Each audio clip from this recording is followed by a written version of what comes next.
Hi, it's Riley at No Fun Club again. Today, in this video, I'm going to be showing the EQ section on the Sphere Eclipse C console that we have here in Studio A at No Fun Club.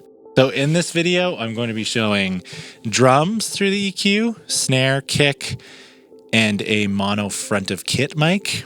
And I'm going to show acoustic guitar, and I'm going to show using the channel strip and EQ, overdriving it with some electronic drums to show the kind of colors that you can get from overdriving the channel and misusing it. And lastly, I'm going to be graphing the EQ on Q-Clone, the Wave software on the computer, so we can kind of see what the EQ curves look like. So yeah, without further ado, here we go.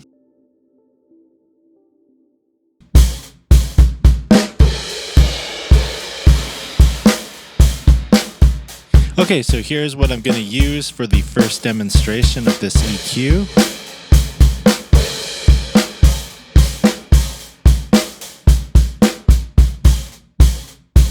Let's start with the snare top mic. So I'm gating this just to cut down on the hi-hat bleed.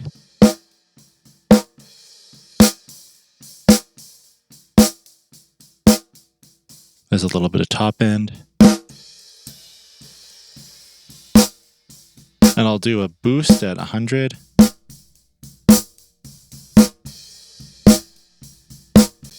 And then maybe do a bit of a high pass filter. This is a fairly gentle high pass filter, so I'm just cutting out any rumble that might be there.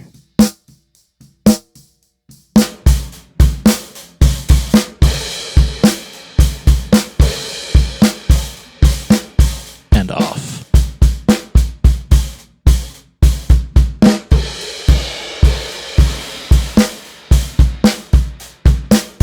And on.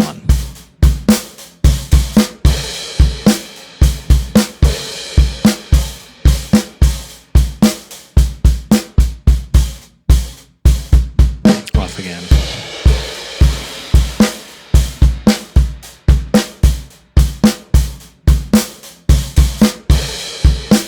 And on. So that adds a nice crispiness to the sound there.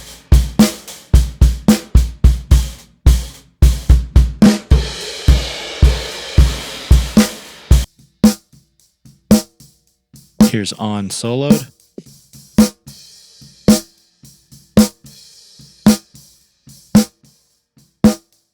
Off soloed.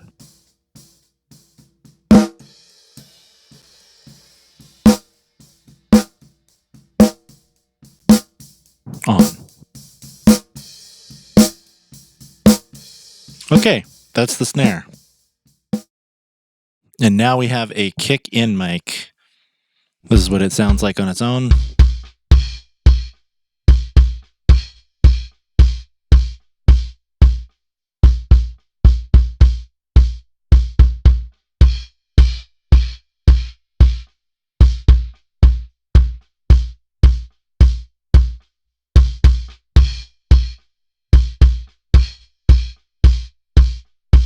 Depending on what you want, you might want to add some more tap.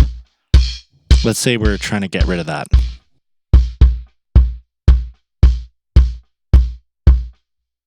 But instead we want to maybe add a bit of this mid-range.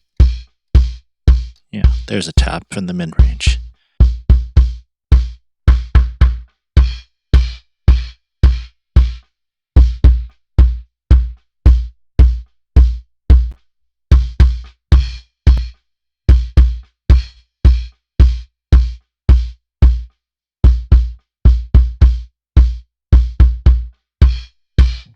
And I am high pass filtering at 50 hertz as well.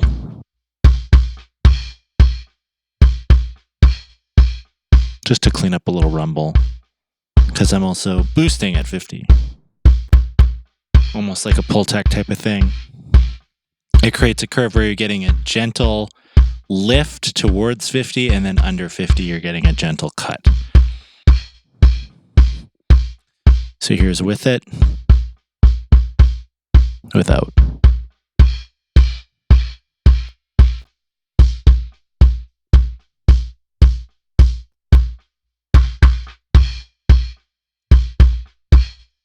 Just make it a bit more noticeable. With it. Without. With it. Without. Let's hear that in the track. Okay.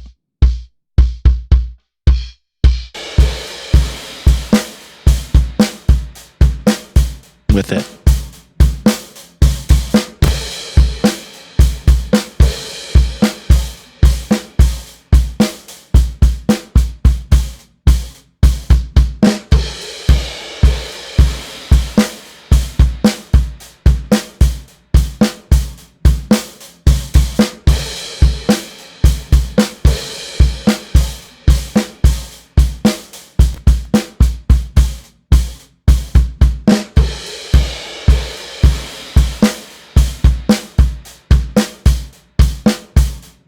Here's off.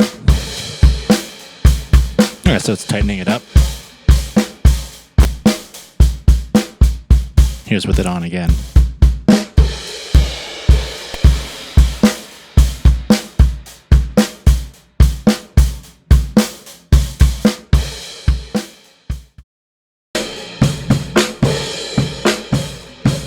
Now, we're going to check out this mono kit mic,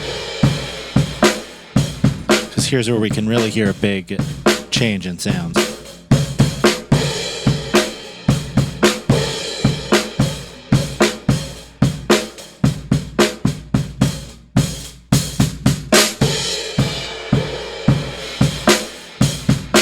Hissy type of stuff.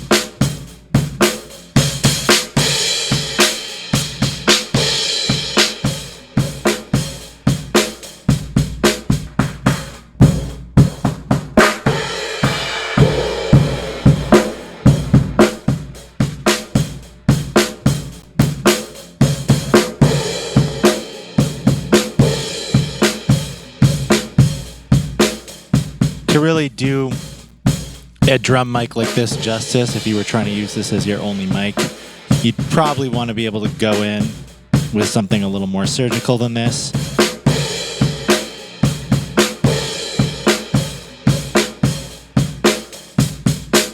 But something like this could be a good start. I'm brightening it, and then I'm taking a little bit of the hiss out, and then I'm just adding some low end. Let's try 50. Also, let's try something a bit higher.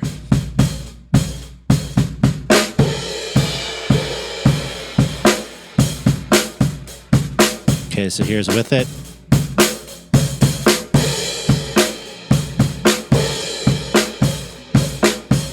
Without.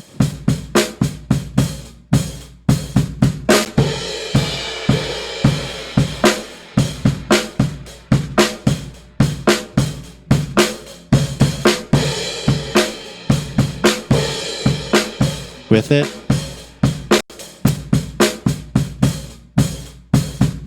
And without once more.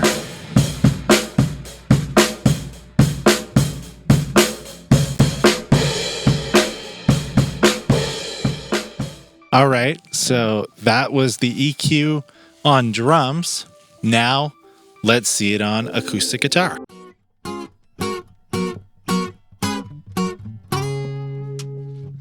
Coming up on these two channels here. So what I'm going to try is to show this interesting shelf filter, which is really high up at 5 kilohertz. Because these guitars are pretty bright, which, you know, depending on how you're mixing this song, this might work how it is already, but I'm going to try and actually... If I boost this, I'm boosting everything underneath 5. So I'm just kind of making the sound a lot beefier, but also bringing up the mid.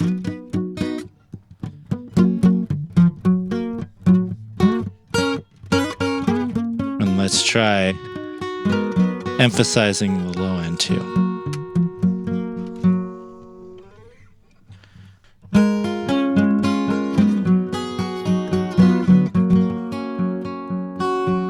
and putting in the high pass filter at 120 hertz.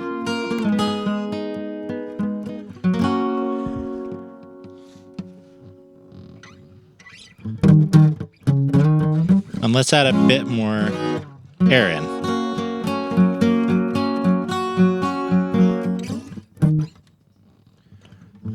Okay, so here's the EQ, and then without it.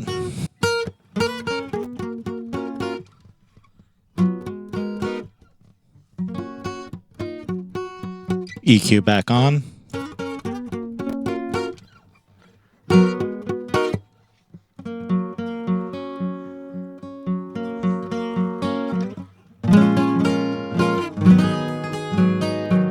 EQ off.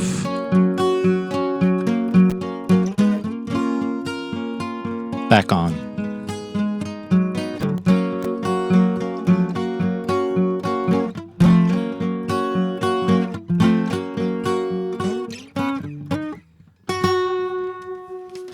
Okay, that was the acoustic guitar. We did the drums. Now I'm going to put up some kind of funny sounding electronic drums and really mess them up. For my examples so far, I've been using the way that the patch bass normaled. So things come out of the multi-track output and go into the line ins of the console. And then the bus outputs, which are selected on the top of each channel, go in to the multi-track inputs. So the multi-track input and output are our converters. I've been inserting I/O 3 and 4 in Pro Tools, so that's happening automatically.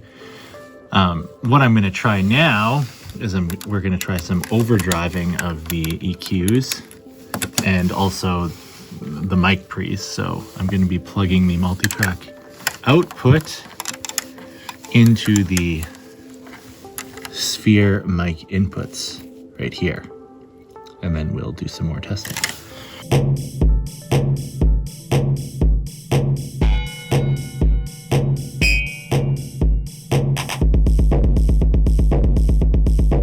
So you can hear that it's kind of distorted.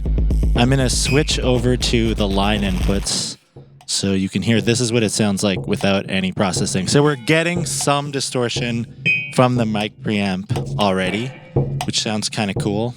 But we're going to take it farther by distorting with these this boosting I have here on the EQ. So I'm going to turn the line off, turn this back down so it's not clipping the converter. Now let's try.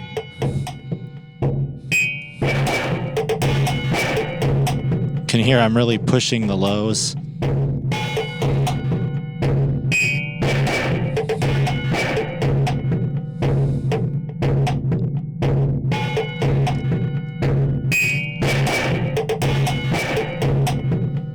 I'm going to turn on the high pass filter. It sounds super ugly, obviously, but it's cool, the different types of flavors of distortion that you can get by boosting or cutting into an overdriven analog EQ circuit.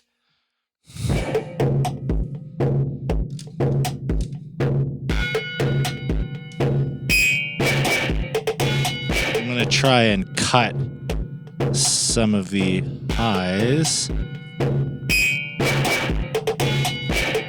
Maybe at 3.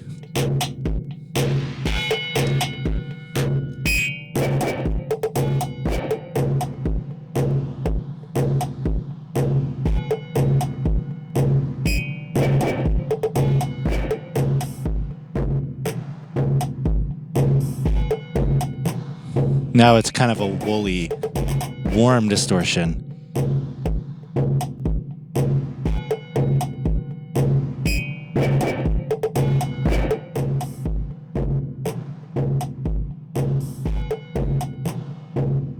It starts to sound more like something you could use in a mix.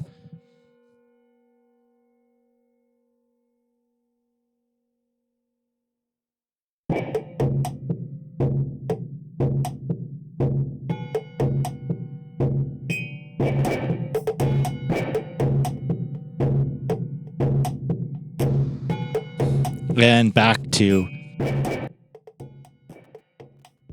this is just the unadulterated sound.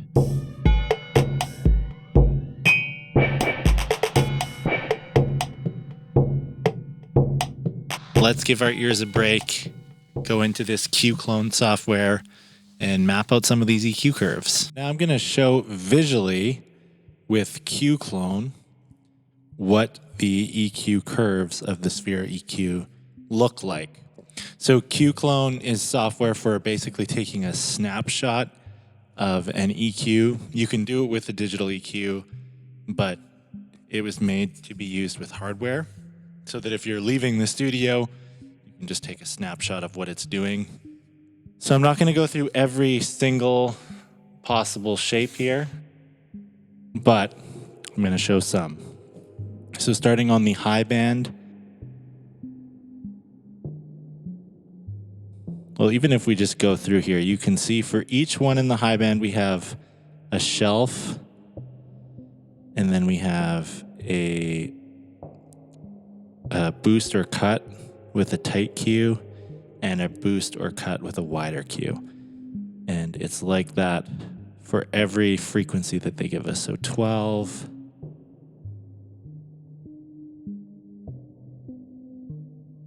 15,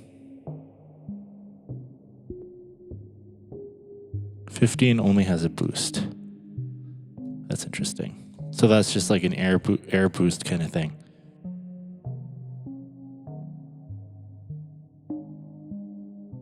So with 5, this is a good spot. That's what it looks like boosting. We see a little bit of wiggly lines there because I think we're getting some digital clipping, which is causing aliasing. But the Sphere EQ doesn't actually do that. That's just the software. If I go one click down, it's not doing that. And I'll scroll down. Okay.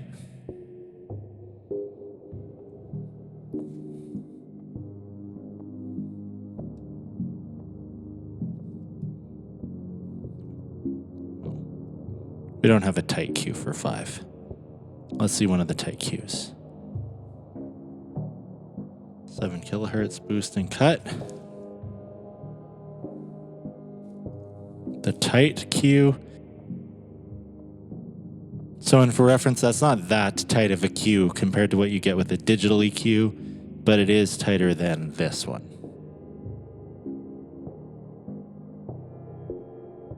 Let's go into this middle band. I'm going to go to 5 here too. So here we have 5 wide and tight end. In the middle here, we have 5, a low shelf.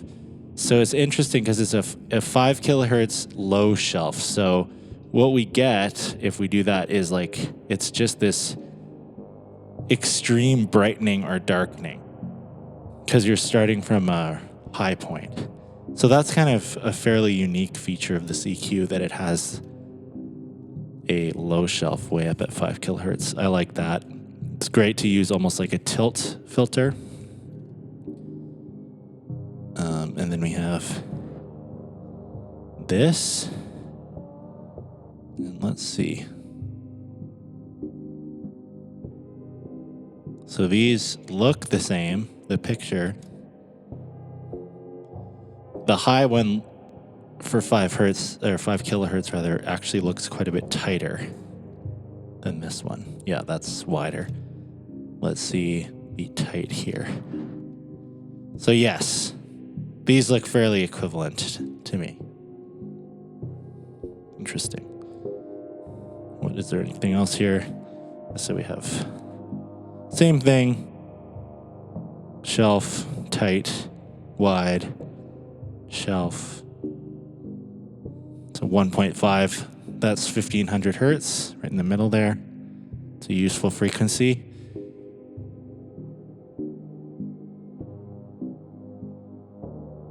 That's 0.8, so that's 800 hertz.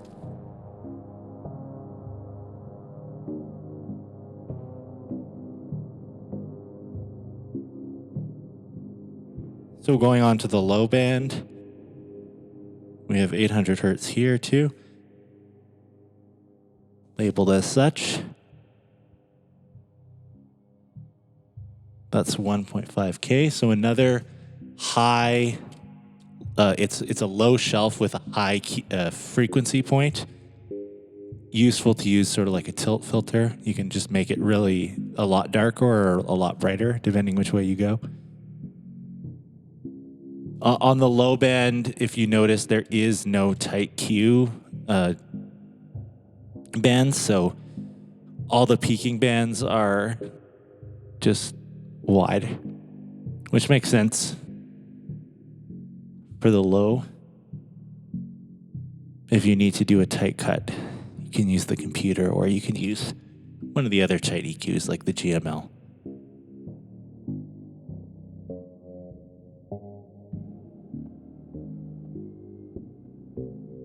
Yeah, and I'll do something quickly here. I'm gonna go back to this 5 here. So that's what the cut looks like, the tight cut for 5 kilohertz. Turn that off. This is how that looks on the built-in Pro Tools EQ.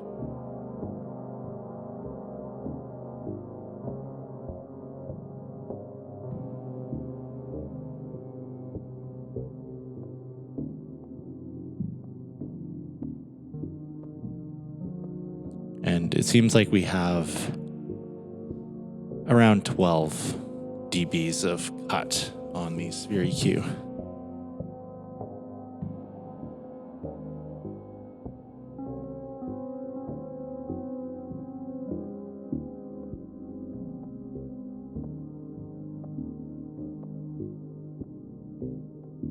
Toggle that on. Now I'll toggle this on.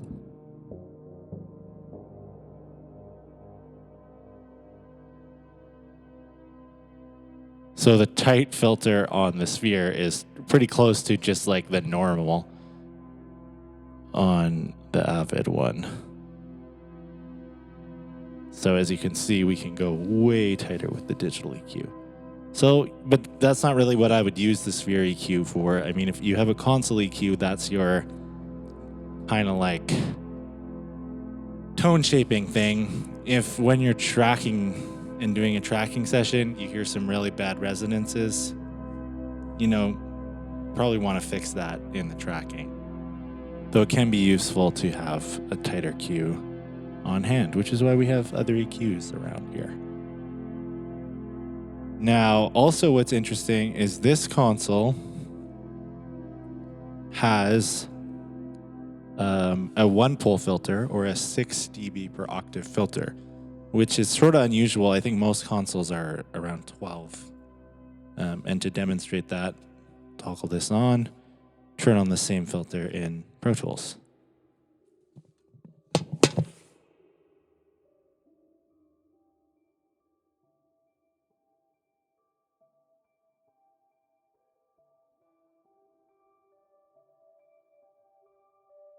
Okay, that's all for this video. That's all for the Sphere Eclipse C EQ.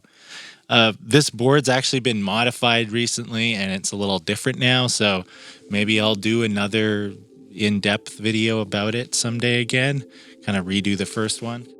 I hope this was interesting. I had fun making this one. If there's any other gear that you're interested in knowing about, please let us know in the comments, like I said.